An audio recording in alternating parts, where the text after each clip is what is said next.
or juveniles. So our three albino alligators, they're Levy, Creole, and Beau.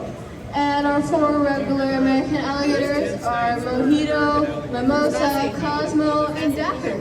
So Dapper on the ledge over there, you can see she has 7 different toes. Yeah, they're real alligators.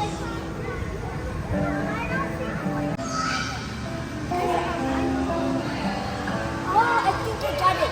Males are black colored and females are white colored. Are you sure? I think so.